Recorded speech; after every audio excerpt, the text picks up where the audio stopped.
enkola ey'amateeka ebeera eyina okugobererwa. Kale omukukunavu Joseph Tamale Mirundi twagala ensonga zino ozirambulule tulabe ate engeri gye tweyongerayo eyo preamble oba enteekateeka badde nnina okugitegeeza abantu baffe ate tulabe engeri gye tweyongerayo. Omukukunavu ensonga zonna oziwulira nga bwe zitambula. When you look at the meaning of the whole thing, it is just requiring us to reorganize a new program that can really help. Because when you look at how most of these people are dealing with the situation, there is a lot that needs to be done. And indeed, if you interact with all of those boys on the ground, you might have to find a number of things happening in the whole. Actually, let me call it a region, because east or west, we are looking at the grand challenges which we can just make sure that we personally organize and make use of. There are certain people I was looking at, and we decided to engage them in a number of things. But now most of this information is leaked, and it was shared by people in undesirable contact.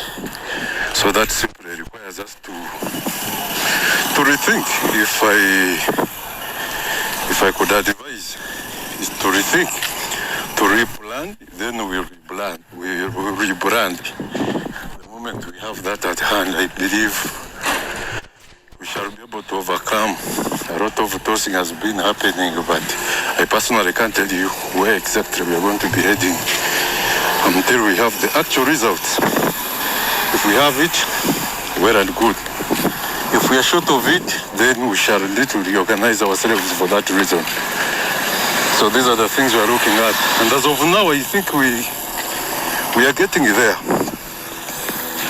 Okay, maybe I have had the whole suggestion, but where exactly are we heading? Because when you look at the whole situation, look at the people involved.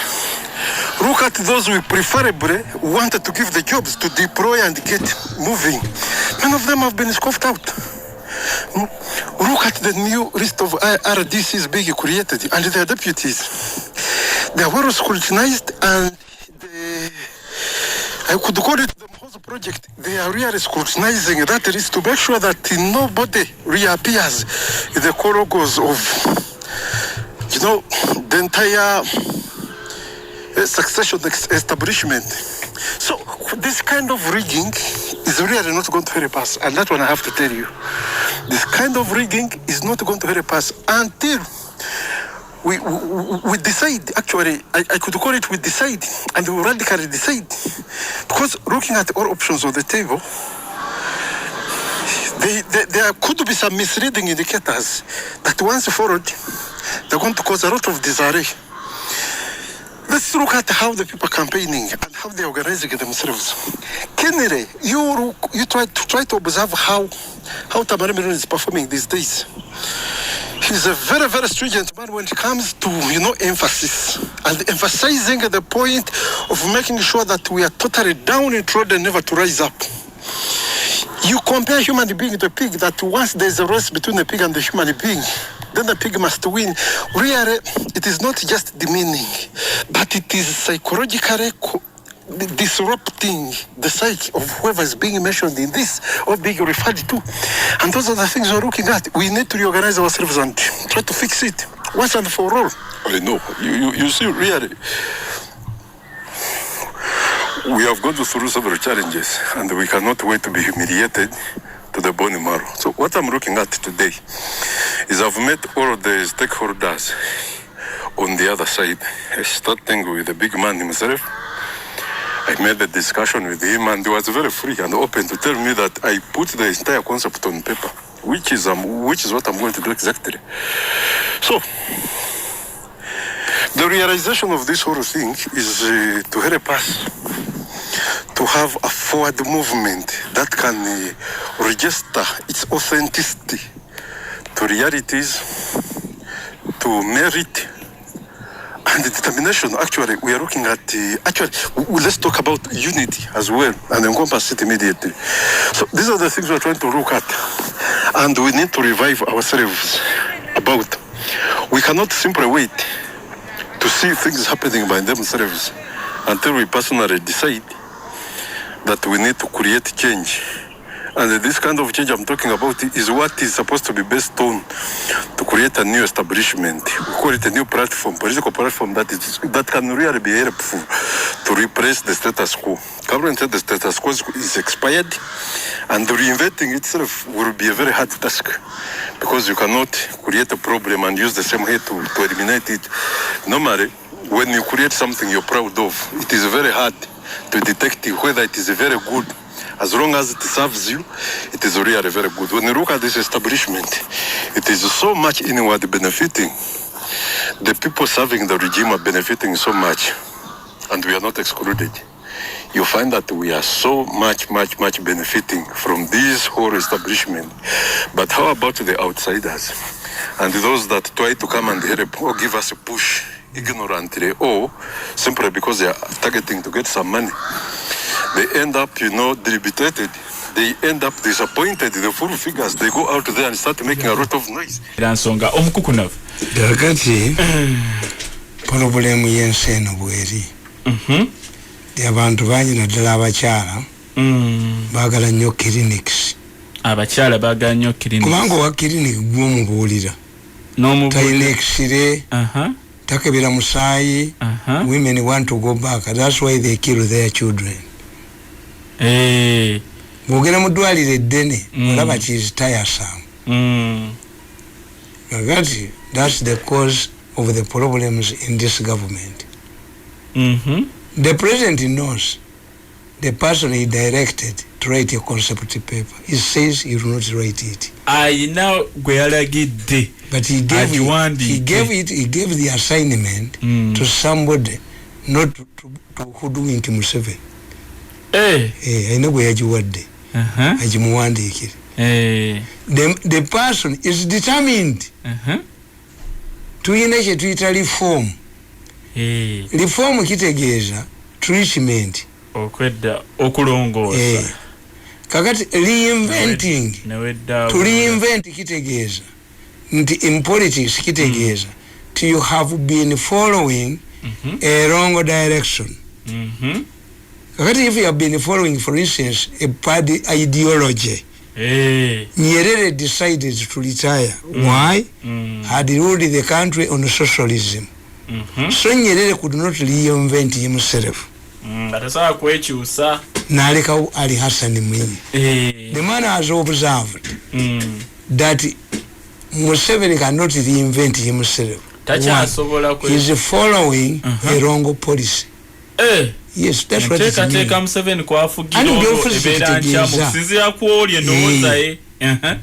We must have a new structure, a new platform. Because the current one is not reinventable. They aren't reinventing, reinventing. We need a new platform. A person who has been in power for 30 years, more than 30 years, cannot detect nti akola bichamu. Ekitegezo yo ye mu kibala avemu. Ye mu kibala utabeeramu. Yebuzibwako. Eggwanga alikyamizza. We need a new paradigm. Yes. Teka empya. Kakato kiraba. Tibwamugamba nti gendo wandika concept paper atanganya bwerere. Kubanga takyamulaba. Tamulaba yagambe go gende eggwanga walikyamya. Oli ayino genda president yayino genda. Eggwanga walikyamya olikyamizza. Era enteekateeka ye kwavugidde enfu. Bo balina okuddamu ne bateekateeka ekirala. Ekitali kyekimu ne kino. Kitegedde. Kakati ekyokubinaga nti tulidde nnyo. Famire yaffe eridde nnyo nga nange mwendi. Naye ng'abantu n'obukunkumuko tebabulya. Nga kiva mu ye kennyini oyo ali munda w'ekintu. Era kye nawandiisa akatabo kange kafuluma lwakusatu. Bakayita batya? The Lion and the Masai Warrior. the lion Masaya alumba empologoma Masaya alumba empologoma n'akatibwe katiba kayita lungu Masayi kabera manyi kyako ba Masayi balaba empologoma ng'ekutte embogo abasajja aba basatu ne bagyolekera empologoma n'edduka kyekijiddusa ne batema ennyama yaabwe ne bagyetikka ate batunula mabega because the lion is not used to be shocked. It is shocks. It takes 7 hours for lion to recover. And empologoma yite emanyi kushokingibwa. Kakati once empologoma is shocked. Kijitwalira essaawa 7. Emanyi ye kabaka. Yebuuza bano baki. Abasajja bongera kujja tebantegedde. Tukumanyi bwana empologoma tukumanyi. Bwana empologoma baba tukati tukumanyi tujidde ddala nga tuze kulya nnyamayo empologoma yedduka nebeera mu kusoberwa empologoma etya mpisi na Bamasaayi pena wandisa akatabo kange to the lion and the Masai warrior. This is the basis of the problems. They have already known President empologoma bamaze okutegeera ne ala this list that is being drafted. Waliwo list yabara disegendo fuluma. Tejulia bwajogedde. Nanti mpulinde mukatabu ngerwako. Ekoleddwa ngeyamba muhozi. Tuyogirwanyisa. This rigging cannot be acceptable. Ekitegeeza bo batandise okubala kiddako tebakitudde nga bwe kiri. Abo bali wa Bobi Wine. Abo ba Bobi Wine. Bali mu government. Did Museveni tell Bobi Wine to write a concept paper? This explains yaba disegendo fuluma mu bwangu.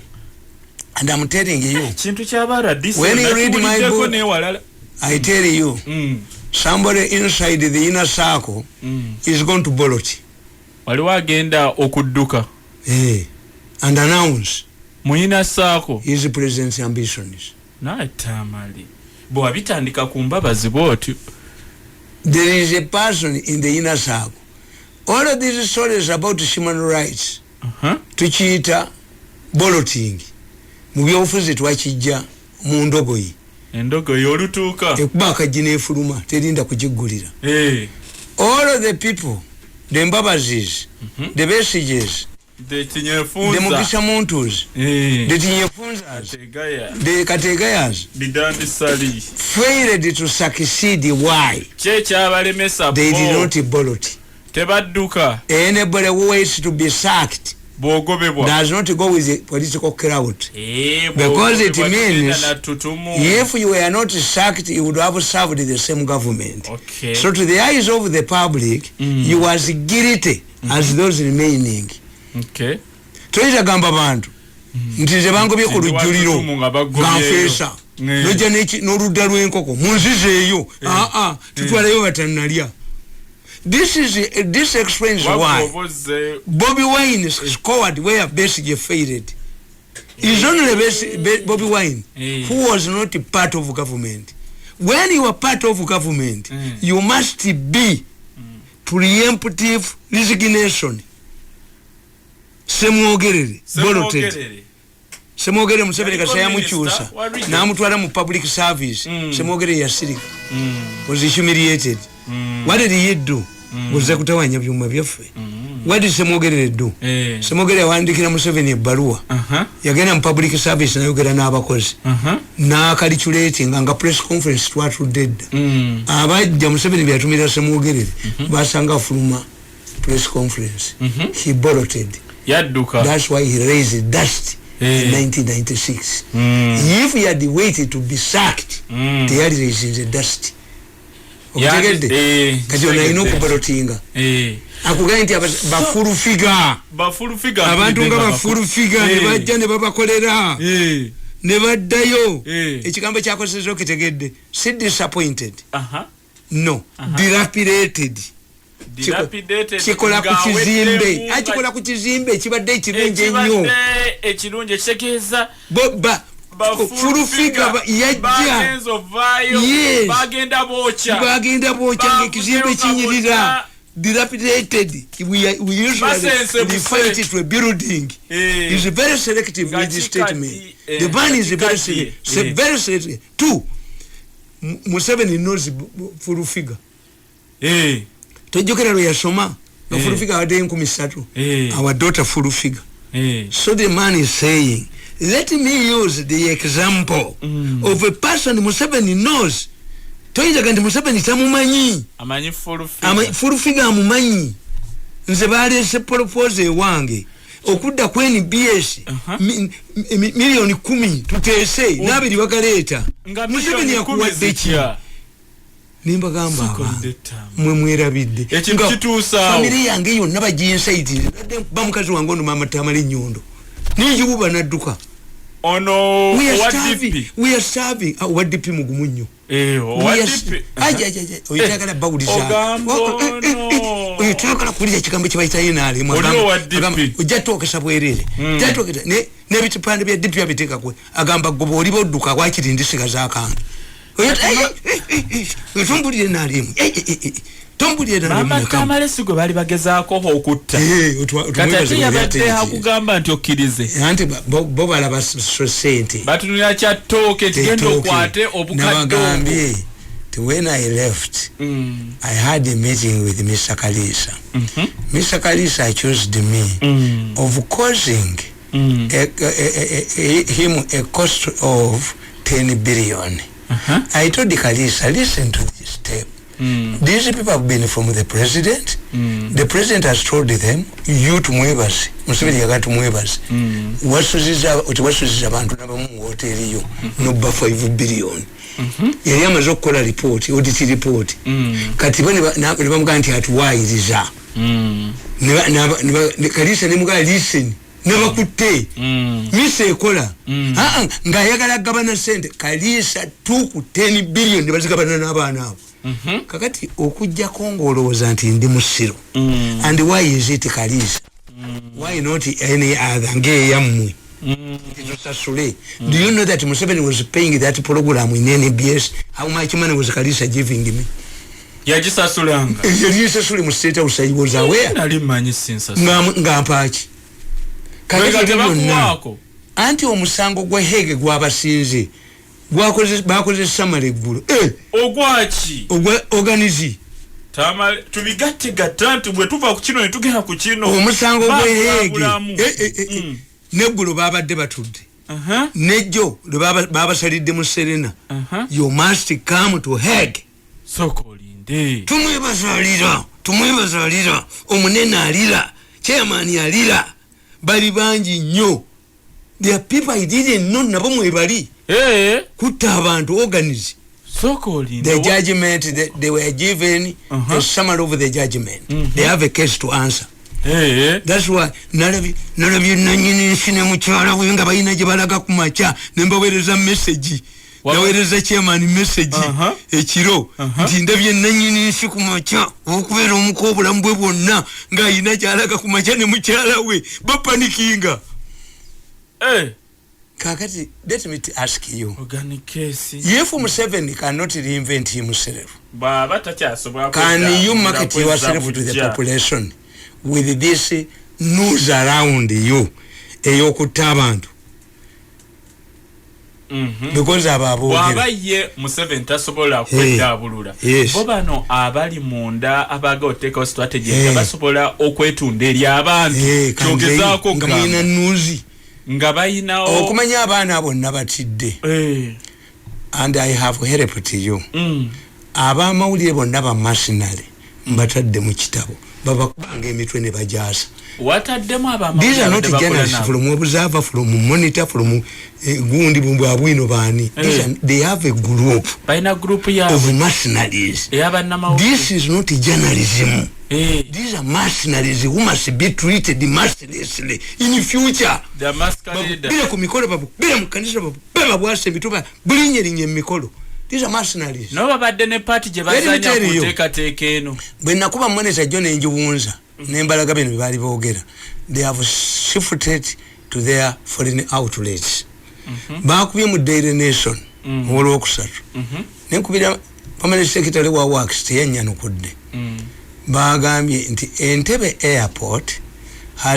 International Airport has been taken over by the Chinese to recover their loans. kakati kitegeeza ki ne bagamba kakati bebagenda okudizamininga China operation zirikisaawe ekitegeeza ennyonyi ezibadde zigwa entebe tizijja ggwawo until the Chinese bank releases how the Entebbe International Airport is going to be managed. Ekisaawe bakisse ekisaawe kya anti bakisse kina controversies nyingi naye owulira minister wa transport Katumba amalanga ayogera ayinza okuba mawulire teyagasomye ne bakuba mu mawulire bannabaana bategeeza ennyonyi zigenda kutyawo bw'olaba omuntu. Remember where Museveni, I have problems. For 8 years Museveni has not given me any money. I'm starving.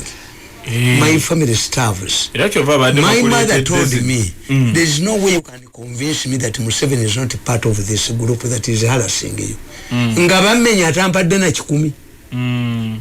Asubira mfewa na wereze amabugu temugatwalanga. My mother yanga tukwatanga ku mabugo ga Museveni. Nja kutuga. Era bwe ngenda yangamba nsingate wagenda wa mukama wabo yokugulu kwange tebali kukubye. Do you know how it pains me? Ngane Museveni tayina chamba. A fool, an idiot in the president's office rangami. There is a letter for you from public service. I said put it in the archives. I'm ready for Kalagala. I'm not coming to get it. You're ready for Kalagala? I'm ready for Kalagala. I'm ready for Kalagala. Ngabachawa nnyo. Yes. Ngabakowa. Bwiino bujozi mu mutwe okujogera ddala ne bakufuula embwa ne bagamba nti bajja kukomyawo. Bakujogera mu State House. Ne bw'obeewunyiza ti abaana abo baakubye kyovula Bwiino kubwa ennyo obwo kano kalina olugongogongo kano kakabusenga kani akakuba Abaganda nakawandika kakatabo nzira y'essironko kajja na stock sinjulifu kajja kudda tojja kusikaza kantu wano kasajja gwe bakakuba Abaganda bakabeera ne mayiga muntu olaba atunda amasiro n'akawa Abafaransa. Tamale. Mayiga ne muntu. Allegation ngadi nini? Kakati nkugamba nti okumanya abaana abo babi baakubye mu lupapula lwa East African during the meeting between Afende Muhoozi and President Kagame. Muhoozi admitted that Uganda was hosting Rwanda's rebels on its soil. Details bazifuneza was there. Basooka kugamba nti babaddemu babiri. Didi Kagame liikiti era bali ku Muhoozi. Ne mukoddomi woto omutaliza mulenzi gwe bakola nsobyo kuyingiza mu family yaabwe mulenzi gwe. Who can trust you if you cannot appreciate that this man, your father-in-law, has elevated you from a gate man in London to one of the richest people in Uganda? Who else can trust you? Msajja yagamba yabikolirira talinayo kyafunye kulwa kubeera muko. Sichi yagamba kombo if I'm overthrowing this government is it easy for the no, a country is ours. In fact they tell us in the political science that when you are riding in a canoe with the owner, the son of the owner of the canoe, and the son starts wrecking the boat, drop him into the water and save yourselves and explain it. Mwana wananyini lyato wechejo bwabeera nga alikubamu ekituli mumukwata ne musu. Waliwo pilot yatula n'abaana be bwana bwavendo ne bujja ne bumugalirayo nga zo kubuuza ku bantu bagiteeka mu automation tebwatandikira kuzanyira ku nnyinyi teyatta 2 singa luwe yapakya empi. Kakati this the basis. What you are seeing in Mulago is not restricted to wait ekyo kikutegeeza nti ono tukiyita simalingi buli waayina abantu waaka buli waayina abantu waaka buli wamu yaplantingawo yateeka gavumenti muyiye tuyita subterfuge nabaga nti gavumenti ya Museveni eri mwezi ekitambo kisinza Lubaala amaanyi. Tumanyi mbabazi bwe yava gendo buzabasamize ekitambo kisinga ki Lubaala amaanyi era omusawo Omuganda bwategeera nti mu nyumba yammwe mulimu ekitambo asooka n'akiteeka ku bbali n'akiwa ebyakyo Lubaale n'ayogera ne mumuwa ebibye muba mugenda ne kidda taddamu kwogera ng'ababbi tolaba enkofiira eno Enkofiire. Wali ogirabiyeko? Tewali wanajirina mwaba abasawe gulo bukadde butano ngani abo yina. Mwaba aberanga ngani ajirina. Eriye ddiba lyakye liri ku nkofiire. Bazo wali omusajja bamuyita Jafari ali eyo Bugerere. Eyajirina. Enkofiira ya bukadde butano. Egulikako. Eriye ddiba lyakye. Egulikako abajina bwolaba nga ajambadde mu byaffe. Kivula bona atabadde. Na bejita bishinde bitabwanya ya mitwe 10 notabala ne sezana bishinde bitabala notabala natabala nagenda ngo mugagga ina buli kantu konna mu abayina kana akajja kawunyo rumu ne kakola ne hoteli nako ne kadda mukutta abantu tolaba nti eyo mindi yennyini enyambala kyo yambadde totera jambala ene enkofiire ya kardinali mbantu ze kardinali wagulu ku level ya kardinali eyemandwa obera kardinali wagulu wabasigadde omuntu omuba muyita bulamu. Kabaka bulamu yabeera asigadde waggulu gwa muddirira kati ffe tumuddirira kati n'enkofiira kitegeeza ffe tuli ku level yabo bakadinali tulinda bwa papa mulinda bwa papa tontakula ko lutalo n'ofuna mirembe ne Sezara wo mulumba nkutabaza aina sente no mutabani wa Uhuru nabba esowani y'omuceere ku mawuledi oyina buli kimu notabala nolumba n'okutwala abantu ebweru n'obatyayo ICC ne kujoimba Samale yafulumye eggolo Samale case Samale judgment ngamba laba bwenti ne gulu nabalabye nimba wetira message nimba don't panic omulambo tebakukyusiza ddagala enkofiira ya bukadde butano balinga bagagga lwaki tebagifuna waliyo stages ne trainings endala zoyita musigula mukuzinkofiira okujamba luyina okuba ngoyina miracles zokoze eziwere 10 ngoyina ebyamagero byokoze tubulireyo kimu kyokyokoze ate okutabaza bano myaka olwanisiza mafia nakubye nenjimalawo ekyo kimu nyongera yekirala kimbwe mbakubye nakawuno obutwa emirundi 5 wabula n'obutwa omwana wange bamukuba nebaleka nti afudde ekyabagoba bakitegeera mukazi wange bamutajetinga bamukwata sabakwata bonna abataba kitegeeze nina bingi nnyo byenkoze omusajja samuletawo neyabba emmotoka yange oli owenjuki bamuyitangane mutwalibu samuletawo mutwalibu yajano ngenjuki zimugira amagero byo ebyo byo mukagambira byeko byoyogeddeko kakati nkugamba abe mulago baneno if you want don't talk about mulago first what the president has to do is to sack this unit in state house your state house health monitoring unit Gabbi nakalema yakateeka okubba abantu I will prove these people before the president with recorded video clips Gabbi the president must dissolve that unit yababbi ate yono nerinya state house unit and it is not provided for in the law teriyo nogazingiza nogatidde bwerere ganumbangako nali nize nakalema bamutwalire mu stretcher. They are not provided for in the constitution. Atenga bakwata bakutebatera nani bakwata bajega. Let me tell you, kakati let me tell you. Bakwata bajega. Ngamonga zingiziza ku kyalo. Nemukulamu emifulejje tegafuluma. Tegayina nejiga waba. Where is it provided for? Yes, where is it provided for? If it is state house is under the president, is an aid of the president, who must write to him before he moves?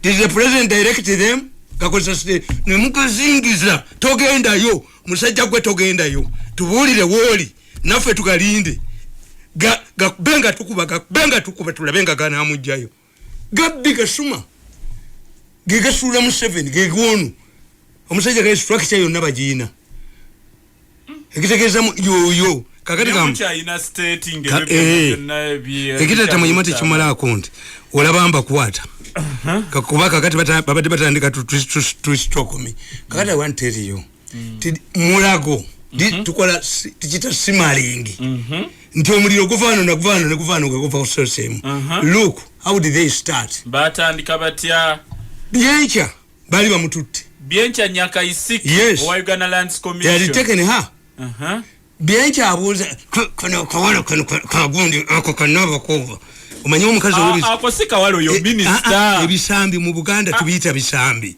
omukazi ayina obusambi obutono tumuyita bwa mpali obusambi buba mpali obusambi obutono mpali kati ani Bwiino tekosikuvuma ekisambi kiba kinene empalike bwe busambi obutono kati olwo mpali obutuyita mpali omuntu ayitoka nti n'owuuba empali omuganda ayitoka n'owuuba empali kakati Nabakoba is an agent of these people. Minister or lands. That's why Nabakoba can afford to disown Mayanja. Mayanja state minister. Bono bufere bwabo buli mu New Vision ne monitor ne bokuba. Minister disowns junior minister. How? You are stupid, monitor the New Vision. Mayanja, there's a difference between an assistant minister and the minister of state.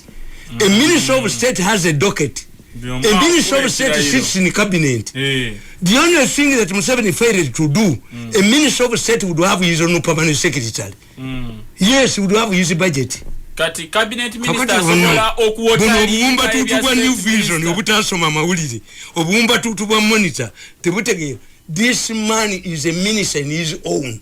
Mayanja is not an assistant minister. So taking a decision, an assistant minister he waits instructions from the minister. Kati ono sa assistant onatula ne mu cabinet Museveni yakisolovinga naye obumba tutu obuli mu mawulire obumba tutu obutasoma obumasikaledinga chovolaba olaba buyambo ono gundi ono musajja musumba musango tawozanga ku musango musumba kankubulire nti abanja sente musumba ayagala okusabotaginga factory let me tell musumba let me tell musumba ne jaji gwakozesa ne buloya bwabo the passport you have you will use them to go to your toilets. Now Tamale Biden is very interested in this factory. Which factory? Musumba ne oyo omulamuzi gwakozesa musumba has never been musumba withdraw from the case alaba bagwangudde nakomawo musumba former minister yani you kitawe yampita nangama jangu obulirira omwana ono Arua kitawe wa musumba minister omusajja atunda watermelon namukuba mu kalulu musumba muntu Museveni namulagira sasula abantu abawo obuwunga Sudan yakatta mu 10 abataliyo musumba nakuba kadaga musumba leave this factory musumba leave they alone you are going to get a ban, a travel ban with your judge. Tamale I'm telling musumba tawozanga ku musango yagudduka kagala kuba is a target and have recordings with his judge. Tamale buli wamu mu government yamwe wafu kagala kutaka musumba kagala kutta factory eno bajengere eneri ematuga musumba will you and your judge the judge you are using and this fool in observer you will use your passports to go to your toilets. You are going to suffer a travel ban. This factory is very important. In fact, in spite of this clearance, the man who is behind this met Biden and discussed the future of that factory. Musumba will use his passport and the judge is using and the idiots in observer to go to the toilet.